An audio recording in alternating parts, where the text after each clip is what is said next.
For 11 months ndakange ndichishandidzana neumwe muNigerian. Mari yaakandipa it was more than 550,000 rands.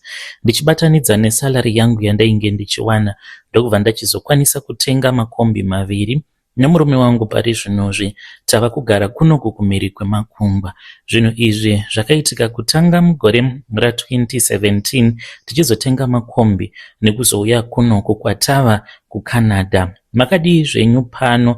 Ndauya pano ndiine confession yangu iyo yandiinayo. Saka pandakanzwa confession yeumwe mukadzi uyo ainge achiti iye ane zvaanotora achizopa matron, neniwo ndainge ndichizviita, but inini ndainge ndichitengesera umwe muNigerian muJoburg. Ndaimutengesera amniotic sac kana kuti envelope yemwana iya inobuda mwana ari mairi achangobva mukuzvarwa. Izvi zvakaitika pandainge ndiri muJoburg.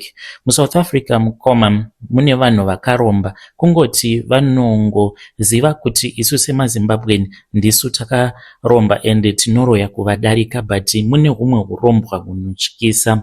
Ndakatanga kuwirirana neumwe muNigerian, but kuti ndige ndichizomuziva it was through mwana wake akauyawo pachipatara apo pandainge ndichishanda. It was a government hospital. Ndakabva ndachizotanga kuwirirana naye mwana iyeye. Akabva achizondiudza kuti baba vake vainge vachibatsira. Iniwo kusaidi kwangu ndainge ndagara ndiine problem regumbo. Gumbo rangu raigara richingorwadza nguva dzose. Ndainge ndaneta, ndakatomboitwa operation kuCape Town, but ndairamba ndichingonzwa pain. Saka zvekuramba ndichingonwa mapain killers ndainge ndisingadi, because ndinoziva kuti mapain killers anokwanisa kuzokukuvadza makidneys ako kana ukamashandisa kwenguva yakarebesa. Saka ndakabva ndachizotanga kungotaura naye, andiudza kuti baba vake vainge vari n'anga. Ndakazoti musi wandainge ndiri free ndopa ndakabva ndachizoenda naye kumba kwavo. Ndikasvika ndaexpecta kuti ndichaona n'anga inenge yakapfeka marengenya sezvatinoziva n'anga dzedu dzemuZimbabwe kuti dzinenge dzingori jangi, but tichisvikapo pamba pacho ndakashamisika kuti vanotogara kuSenton ende ndokwavanotoitira matare avo kuSenton ikoko. Tasvika paya ndakatoona kuti painge paine motikari dzakawanda dzainge dziripo. Chakandishamisa mukoma ndechekuti ndakatoona umwe murume uyo wandaitoziva, but ainge ari doctor wekune chimwe chipatara. Saka ndainge ndakanzwa kuti ainge akapiwa promotion mugovernment but in the health field. Saka pandakamuona ikoko ndakabva ndaziva kuti zvinoreva kuti munhu uyu anotopota achitobatsirwa nemuNigerian uyu. Saka ndakapindawo mumatare ndokubva vachizotanga kundivheneka. Vaishandisa rimwe glass iro rinoona zvose.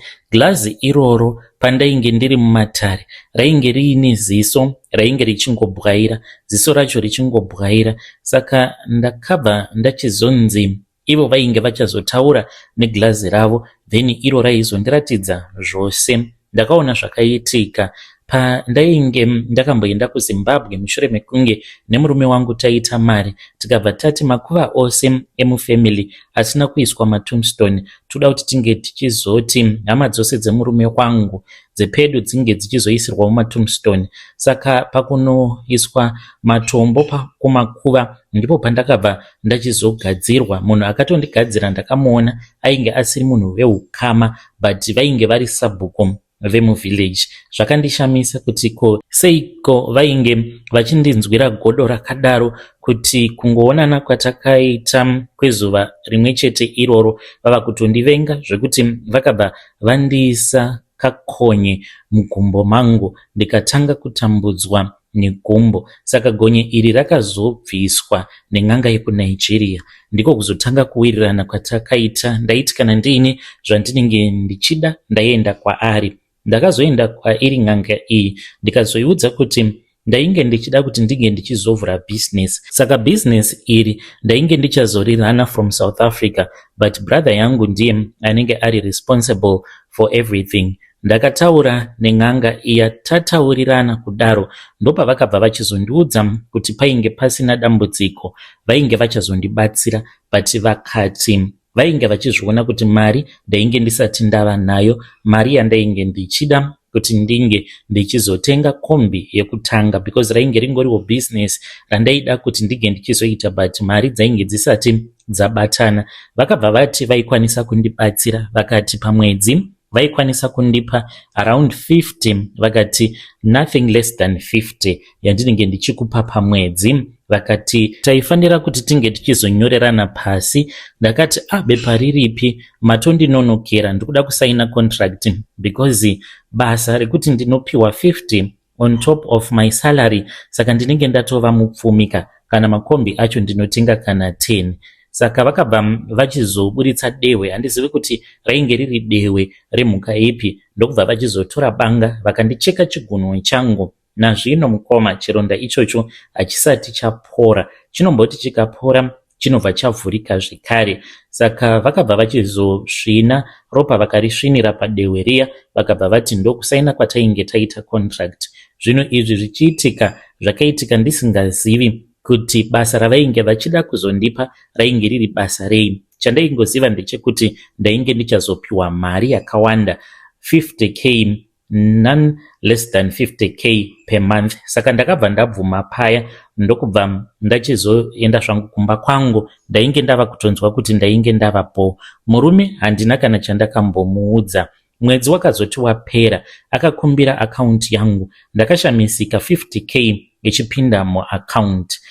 Ndakafara zvisingaiti mukoma. Asi mangwana acho makuseni akazonditumidzira message, akandibvunza kuti ndainge ndichazoenda kubasa here. Ndikamuudza kuti eye. Akati aida kusangana neni ndisati ndazosvika kubasa. Takabva tachizosangana, iye akapaka motikari yake, neniwo ndakapaka motikari yangu, ndikaburuka tikatotanga kutotaura paya. Akabva andiudza kuti ainge achizoda amniotic sac, kana kuri kunzi panenge paine vana avo vanenge vazvarwa ndiri pashift. Ndaifanira kuzongosarudza mwana umwe chete wandinenge ndaona kubwenya kunenge kuri paari. Hana yangu yakavhunduka. Already ndainge ndatodya mari nechekare. Ndakanzwa kubvunda, kudedera nekuda kwezvandainge ndichiudzwa nemuNigerian. Apa ndainge ndotya zvino kuti murume uyu nemashiripiti ose awo aakandiratidza kusvina kwaakaita gonye randakaona zvechokwadi, gonye rakabuda mandiri,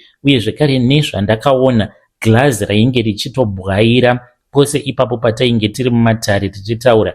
Glazi rainge richingobwaira riine ziso rainge ririmo muglazi. Ndakanzwa ndichibatwa nekutya, ndikati munhu akadai kana ndikamurambira apa ndatodya mari, because mari ndainge ndatoidya nechekare. Ndikati kuramba pano hazvitoiti. Mukomana achi ndakabva ndachizobvuma. Ndabvuma akanditi nhasi kana ukawana mukana toda kuti unge uchizoya neamniotic sac.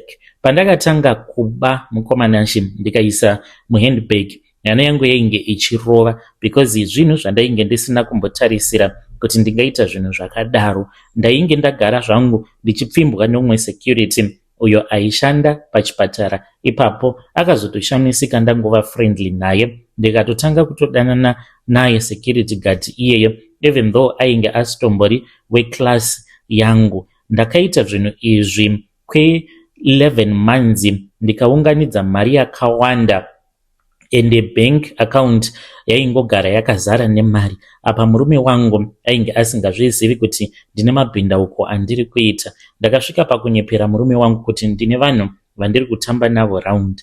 Upenyu hwedu hwatainge torarama, tainge tava kurarama upenyu hwakanaka chaizvo. Ndakabva ndachizokwanisa kutenga makombi angu 2. Makombi awa andakatenga akazotobereka imwe kombi. Ndokubva tachizouya zvedu kunoko kwatiri kumhiri kwemakungwa. Zvinhu izvi ndakazviita nekuda kwekuti ndainge ndatodya mari yemurume uyu nechekare. 50,000 iyoyo yadainge ndatoshandisa after aisa muaccount mangu. Paakazondiudza kuti anoda kuti ndige ndichizopota ndichiba, ndakashaya kuti ndoramba sei, because ipapo kana mari ndakange ndisina. Ndakazozviita nekuda kwekushaya. Asi nhasi mukoma ndinonzwa hana yangu ichirova kana ndikafunga nezvazvo. Handizivi kuti aizvishandisa chii murume iyeye pakuzoona zviso zvevana vanenge vazvarwa vakajeka zviso zvavo. Zvaiitika ndaiti kana ndikabetsera mukadzi uyo anenge azvara kana kuti vamwe nesi vanenge vabatsira ndiri pashifti, ndainzwa hana yangu kurova ndobva ndaenda mulabor ward. Kana ndapindamo ndaitotarisa vana vose vanenge varimo ndobva ndatoziva kutoti uyu achangobva mukuzvarwa ndiye ane chiso chakajeka. Ndobva ndatotora amniotic sac iya ende ndainge ndava kutozivikanwa kuti pachipatara chakati pano umwe nesi muZimbabwean ane mwoyo werudo ende anokubata zvakanaka kunyangwe uri mulabor, but vainge vasingazvizivi kuti ndine zvandainge ndichitotora panguva iyoyo. Kuzotodanana nagadhi yainge iri nhau yekuti ndainge ndisingade kuti ange achizondisecha pakubuda. Vedare ndo message iyo yandakatumidzirwa ichibva kuna vanzvadzi vedu. Zvakangooma hazvo vedu we. Vari kuti ivo ndichadzoka anzi nedzimwe nyaya, mamwe madhiri avainge vagara vachiita, but vari kuti madhiri iwawo vaitomaita nemaSouth African. Saka ngatimirirei imwe message iyo yavachazotitumidzira. Hameno zvimwe zvinhu zvavari kuti vaiburitsa ipapo pachipatara, but vasiri voga nemamwe manesi. Hanzi tainge takatowanda taita zvokuburitsa mishonga. Regedzei tibva taenda paNyedu inotevera.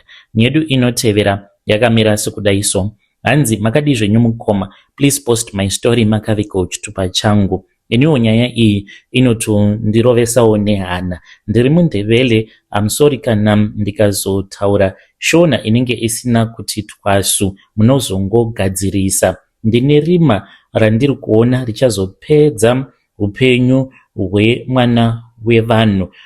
Ende izvi zvakatangira muna 2016. Mwana wangu ari kurwara, anenge ndiye ava kutodiwa nemweya wemunhu uyu. Saka muna 26 muno muJoburg pane zvakaitika, rima rakadzika muupenyu hwangu. Inini ndainge ndiri malaicha, ndaitozivikanwa, ndaiunza vanhu vachibva kuBulawayo vanaGwanda ndichiuya navo muno muSouth Africa, asi ndauya kuzoreurura mhosva yeropa yandakapara.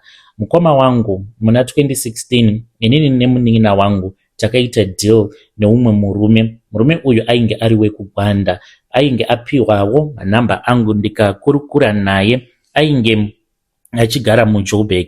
Mukomana uyu iye ainge achida kuti mudzimai wake ange achizouya kunoku kuSouth, but vose vari vaviri vainge vasina mapassport. Saka takabva tachizoita chibvumirano chekuti tainge tichazosmagula mudzimai wake kupinda naye muno muSouth Africa tichiita zveborder jumping nekuti ainge asina passport. Takamuudza kuti tainge tichazoda mari yepano pakuzonoti chitipa mari yedu. Iye akabva achizotanga kungotenderera. Musi watakasvika muno muJoburg nemukadzi wake, takafonera murume uyu kuti chiuya ugamuchire mudzimai wake. Asi panguva iyoyo murume uyu wekuGwanda iye akabva ati haana mari yose yakakwana. Panguva iyoyo ainge achikumbira kuti padeposit ozopedzisa pakubuda kwake kwesalari. Mukomanachi isusu semalaicha hatiiti zvekukweretesa. Hasha dzakabva dzatibata. Hasha idzodzo dzakandipinda dzainge dziri hasha mhenyu. Takamuudza kuti hatisiri macharity organization, saka takabva tati takaisa upenyu hwedu panjodzi kuyambuka nemukadzi wako. Zvino deposit yauri kutaura haisevenzi. Takamurova mukomanachi tikamurovera mune imwe warehouse iri kuHillbrow. Tainge tichimurova neshamboku, muswe wemvuu nematanda, tichiti iwe unofanira kuti unge uchitipa mari. Tikati murume chaiye haangaite dhiri asati ava nemari kuunza mukadzi. Isu taitoti tiri kumudzidzisa tichimupa zverango. Munin'ina wangu aitorova nehasha dzekuti tainge tatononoka kuti tinge tichidzokera kumusha takangomirira imbwa iyoyo.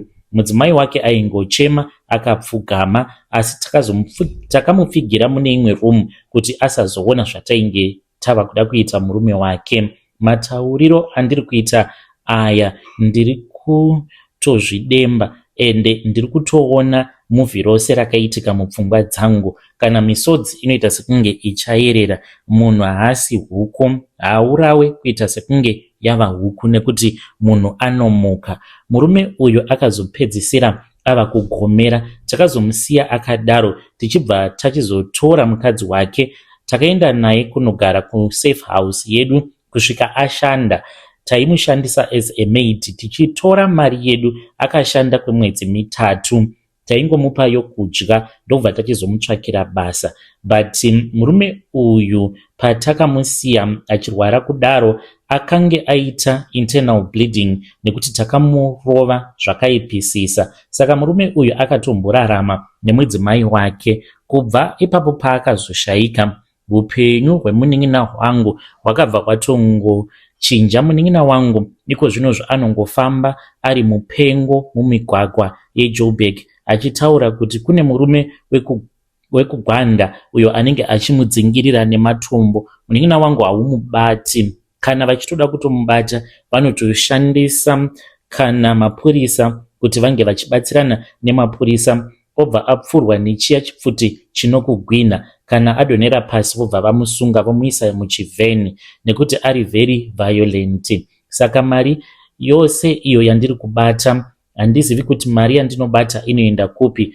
inoyeredzwa. Uye zvekare ndinoita sekunge pane munhu anouya achizonditorera mari. Handina chandichakwanisa kuita mukati mehupenyu hwangu. Handichaziva kurara zvakanaka nekuti mapicture emurume uyu ndinoona mufananidzo wake paanouya kwandiri. Patakange tichimurova pane nguva yekuti akatadza kufema. Ipapo ndipo pandinonyanyisa kurwadziwa because anenge akandidzipa achiti ndinoda kuti unge uchinzwa kurwadziwa kwandakaita apo pandainge ndava kuda kufa because ainge asingachakwanisi kufema zvakanaka.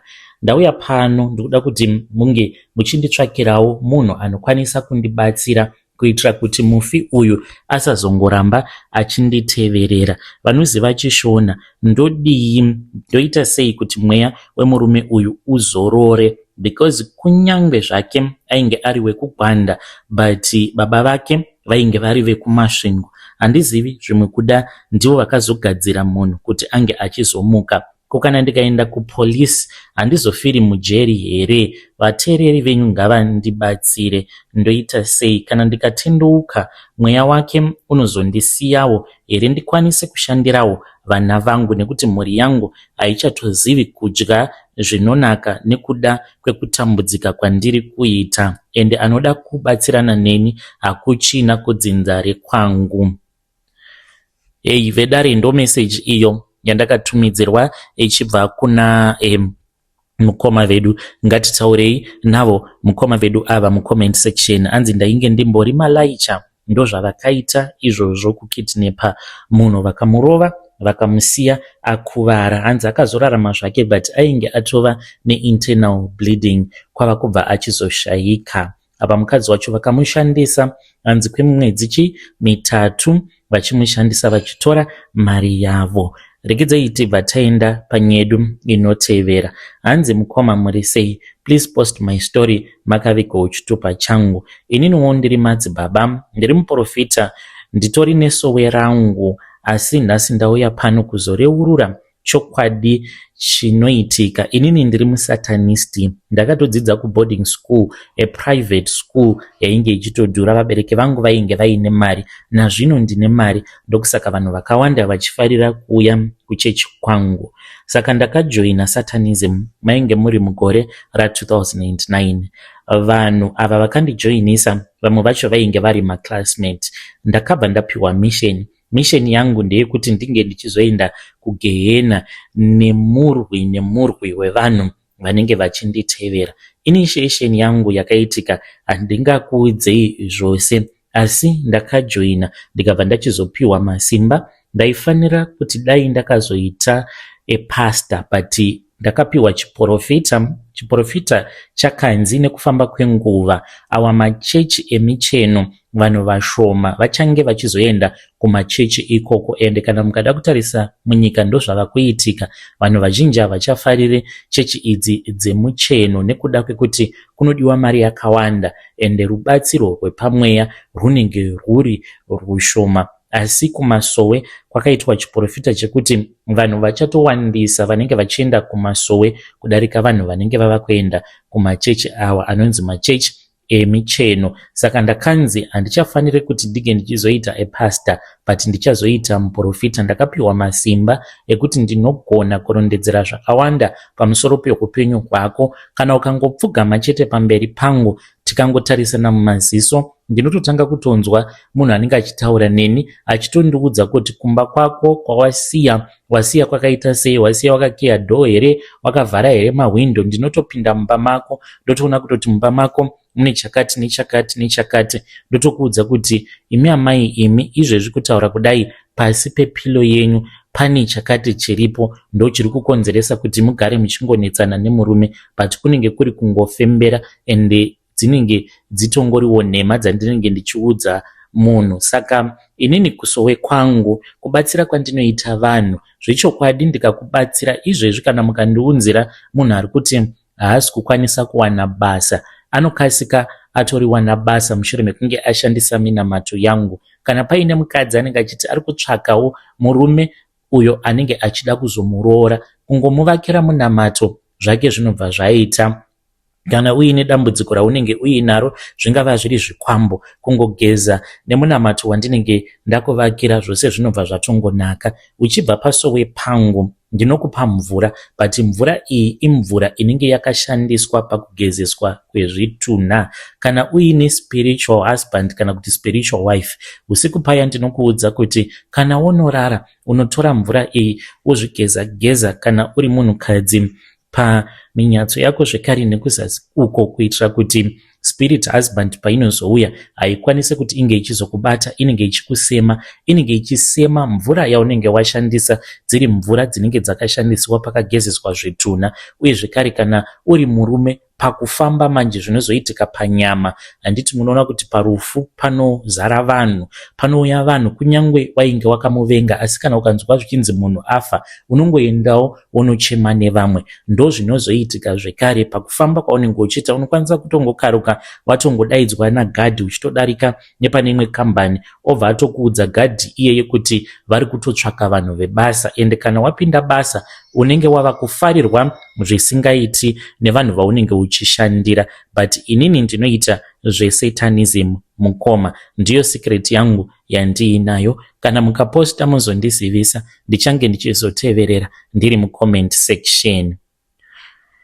Hey, vedare ndo message iyo yandakatumidzirwa ichibva kuna mukoma vedu. Ngatitaurei navo mukoma vedu ava mucomment section. Zvakangooma hazvo vedu we, ndo nyaya yavo iyo yavatiunzira. Strange things indeed they do happen in this world. Hanzi kana paina anenge achida kutesta ndinomupa mvura, asi munamato iwoyo hanzi imvura inenge yakashandisiwa pakugezesiwa kwezvitunha. Yo, zvakaoma. Ungaishandisa here mvura yakadaro? Ngatitaurei nezvayo nyaya iyi mucomment section.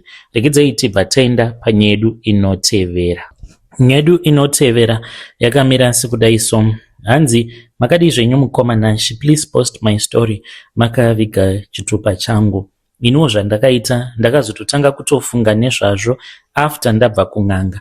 Zvandakaita zvakangofanana nekukanda munhu muacid, nekuda kwekuti ndakaisa mweya wenhamo pamusoro peupenyu hwake.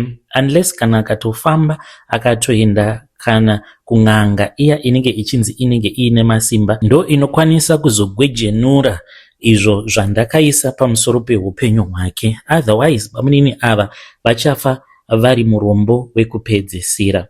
Inini mukoma Nashi zvandakaita izvi, it was because ndaida kuvadzikamisa bamunini.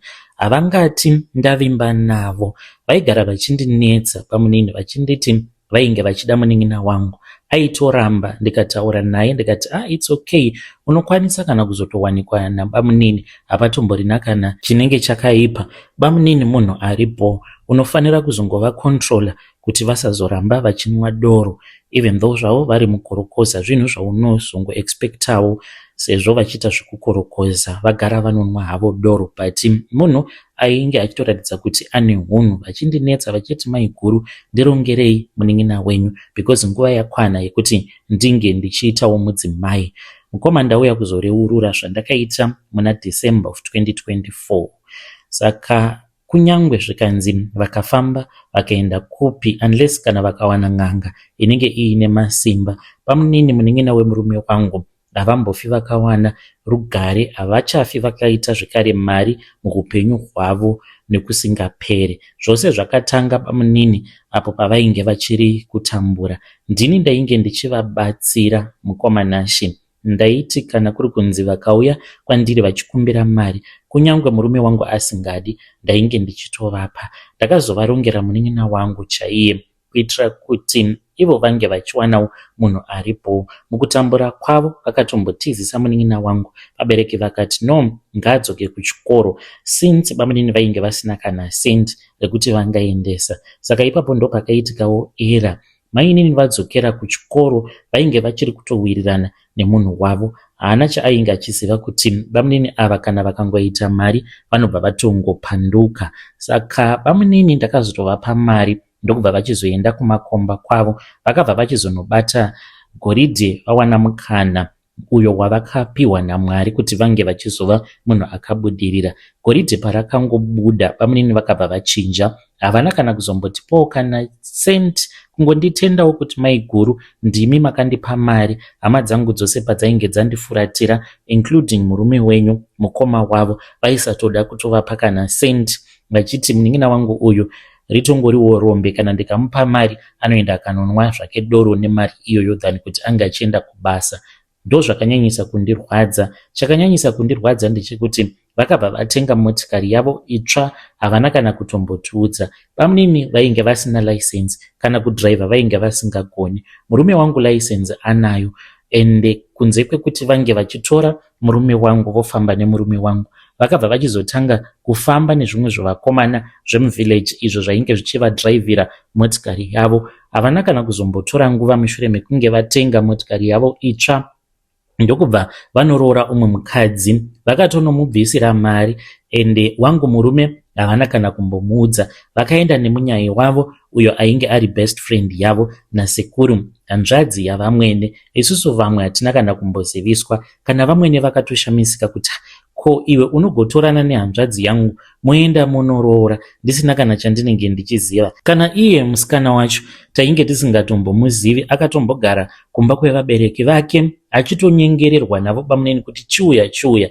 achiti iye ainge asingadi because ainge ajaira kugara mutauni. Saka vakazonomutora ende vaita kudada mainini ava. Ndikati ndichakugadzika izvenyu mudhishi, ndikati makandidya nguva yangu ende ndikuda kuti ndige ndichizokupedzerai mushure mekunge mashandisa munin'ina wangu, mava kutisvipira kumeso nekuti mava nemari. Hasha dzakandikunda mukati memwoyo wangu. Muna December 2024 pandakaona vachivhaira nemotikari yavo iyoyo vachifamba vachiridza music yavo, ndakabva ndati pano ndava kutomboenda kun'anga. Pandakaenda kun'anga ndainge ndisina pfungwa dzekunovagadzira. Ndainge ndichida kungononzwa kuti bamunini ava havana mishonga here yavari kutishandisira vakazotipedza. Ndasvika kun'anga ndakatongonoudzwawo hangu dzimwe nyaya dzemufamily medu, it is our family secret. Saka n'anga yakabva yachizoti kwandiri yainge ichazondipa ma5 cent coin ekuSouth Africa. Ndikanzi mari iyi yandiri kukupa uchaenda nayo usiku kumba kwako, haisi haifaniri kuti inge ichipinda muyadhi mako. Kana kwasviba kunze kwasviba unobva wachizoenda kumatanga. Bamunini vainge vaine zvipfuwo zvavo zvavainge vakabva mukutenga, mombe dzavo nhatu dzavainge vakatenga. Ndikanzi ndinonopinda mudanga imomo ndobva ndachera tukukomba ndichikanda makoini aya because ndakatopiwa akati one day. Vakati kana wangokanda makoini awa mutukomba wobva wafushira, asi unotanga waisa ndove pamusoro pemakoini. Kana wafushira wobva wadzokera zvako kumba kwako. Kana ukanzwa zvinenge zvichifamba mumashure mako usazocheuka. Saka usiku ihwohwo ndakazviita kunze kwainge kuchitonaya. Ndikasvika pamba pavo bamunini ndokubva ndachizoenda mudanga, ndikabva ndachizotaura zita ravo ndichiti upfumi hwako ndihwo hwekupedzisira uhwo hwauinahwo, zvikavharana zvatovharana. Ende pose pauchashanda unenge uchishandira ma5 cents iwawawa, mari isingatenge. chero ukanzi waita mari yakawanda sei, hauiti mari inodarika 5 cents, hauzombofi wakaziva zvakare kuti mari yako yaunoshandira inoenda kupi. Ndikabva ndakanda tuma 5 cents tuya, ndikabva ndaisa ndove pamusoro kwava kubva ndachizofushira ndikadzokera hangu kumba kwangu ndakanyarara. Asi ndichitofamba ndichitodzokera kumba, ndainge ndichitonzwa zvinhu zvainge zvichitofamba zviri mugotsi rangu. Kubva musi iwoyo bamunini mukoma iva vanototi ndine kesi. Pari zvino zvavari kuenda kune imwe chechi, handingatauri hangu zita rechechi but iPentecostal church.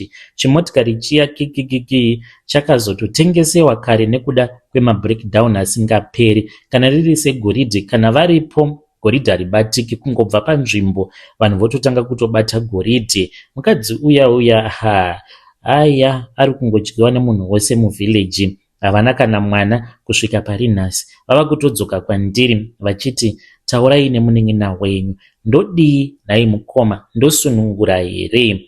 Voroora, munin'ina wangu, ndo mubvunzo wangu. Vanondijaja, endai munojaja vana amai nana baba venyu, inini ndisiyei. Yo vedare ndo meseji yandakatumidzirwa ichibva kuna vanzvadzi vedu. Hanzi vanondijaja, musajaja ini, endai munojaja vana amai nana baba venyu.